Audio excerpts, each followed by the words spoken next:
Hola a todos, un gusto poder saludarles. Mi nombre es Abel de Jesús Peñate Sáenz.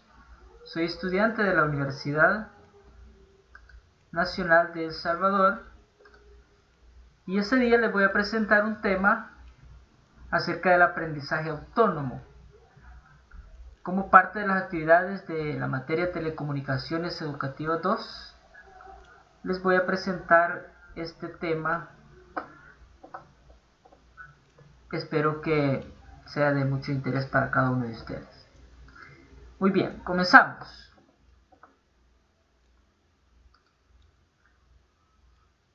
El aprendizaje autónomo. Hay cuatro elementos que definen el aprendizaje autónomo. Como definición de aprendizaje tenemos que es un proceso mediante el cual se adquieren conocimientos, valores, habilidades y actitudes. Estos cuatro elementos deben estar integrados en el proceso de aprendizaje, ya que si uno de los dos falla, entonces es como un engranaje, no terminaría cumpliendo con el objetivo. Por ejemplo, si se fomentan dentro del aprendizaje autónomo solamente los conocimientos, pero no se inculcan los valores ni se desarrollan habilidades o actitudes, el conocimiento en sí no podría generar resultados mayores.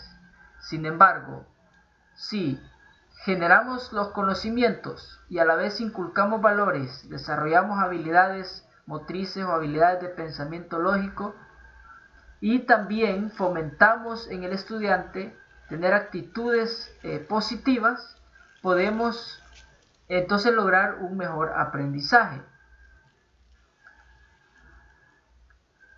Ahora, este proceso se desarrolla en dos dimensiones: una dimensión intrapersonal y una dimensión interpersonal. Dentro de las dos dimensiones, tanto de la interna como de la externa, influyen factores sociales, culturales y disciplinarios. Estos factores deben ser tomados muy en cuenta, ya que servirán para formar todos los criterios de aprendizaje en un estudiante, tanto en su interior como dentro del contexto en el que se rodea. Ahora vamos a definir qué es autonomía. Bueno, autonomía es la capacidad de decidir sin involucrar a otros. También la podemos definir como la capacidad de aprender por uno mismo.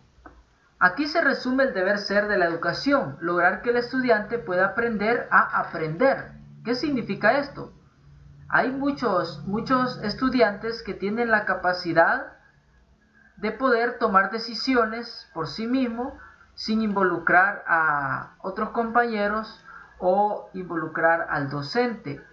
Tienen la capacidad también de aprender por sí mismo, aprendizajes nuevos que aún no se le han inculcado dentro del sistema o dentro del aula. Sin embargo, el estudiante por iniciativa propia ya adquirió esos conocimientos.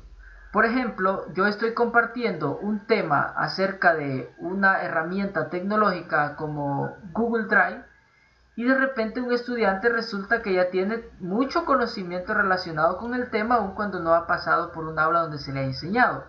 ¿Qué significa eso? Que el estudiante tiene la capacidad de aprender por sí mismo sin necesidad que se le impulse, que se le motive o que se genere un interés desde el exterior hacia el aprendizaje, sino que dentro de sí mismo genera ese interés.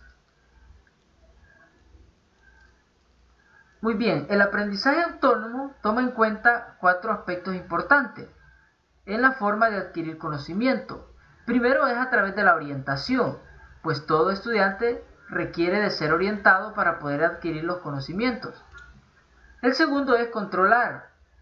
Se debe ejercer un control sobre los diferentes aspectos del aprendizaje para que éste sea significativo. El otro es regular.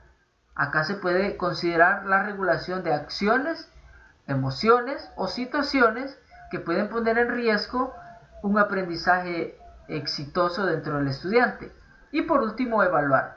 Pues aun cuando el aprendizaje es autónomo, debe ir siendo evaluado tanto por el docente como por el mismo estudiante, que es quien está generando ese aprendizaje. Las herramientas del aprendizaje autónomo son tres. Primero está lo socioafectivo.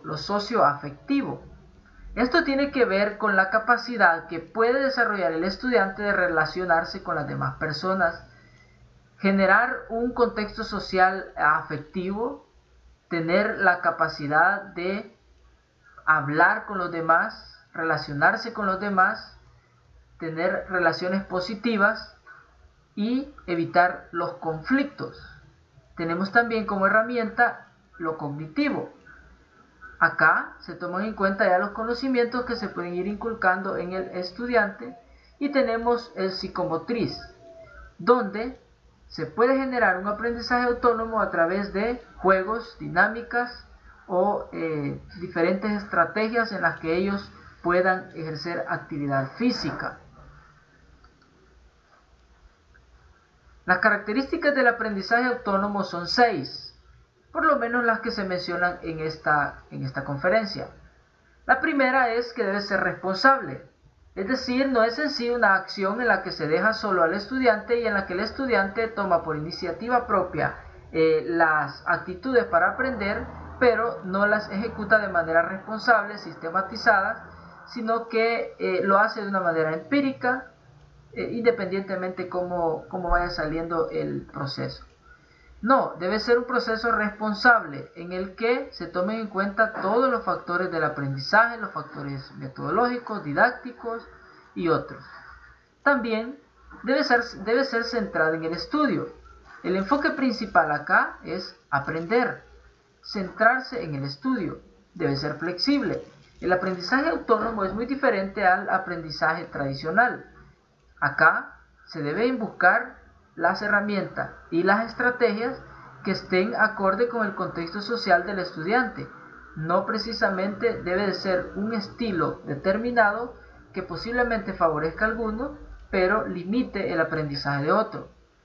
Debe ser colaborativo en el sentido que deben involucrarse tanto los docentes como los mismos estudiantes. Para autoaprender también se necesita la colaboración de otros.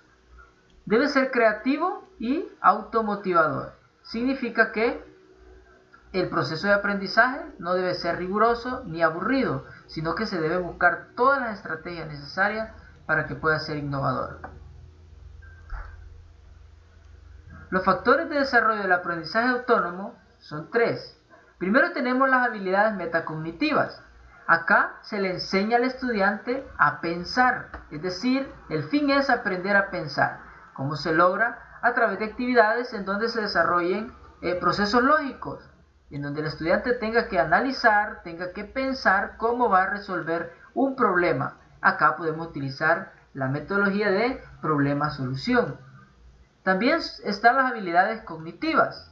Las habilidades cognitivas tenemos habilidades verbales, es decir, la capacidad que el estudiante puede desarrollar para expresar lo que piensa, lo que siente o lo que conoce. Habilidades numéricas, en donde el estudiante puede calcular, puede utilizar los números de una manera adecuada. Razonamiento, el estudiante aprende a razonar desde diferentes perspectivas, no precisamente tiene que adoptar un estilo de pensamiento, sino que en el estudiante se desarrolla la capacidad de pensar.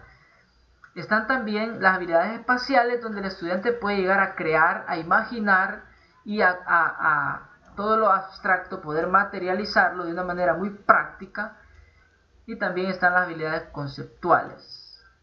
Y por último tenemos la comunicación dentro de las habilidades interpersonales. Acá el estudiante aprende a comunicarse de manera asertiva, es decir, de una forma en la que no ofenda, no denigre, no dañe la integridad de otro, y también pueda expresar lo que siente, lo que piensa, lo que ha visto, sin ninguna represión. También tenemos la cooperación, donde el estudiante aprende a ayudar a los demás, la empatía, donde el estudiante aprende a ponerse en lugar de los demás, y tenemos también la asertividad. Muy bien, estos son los factores del desarrollo del aprendizaje autónomo. Ok, llegamos hasta acá con esta videoconferencia. Espero que haya sido de su interés y que les sirva de mucho. Llego hasta acá. Que tengan una feliz tarde todos.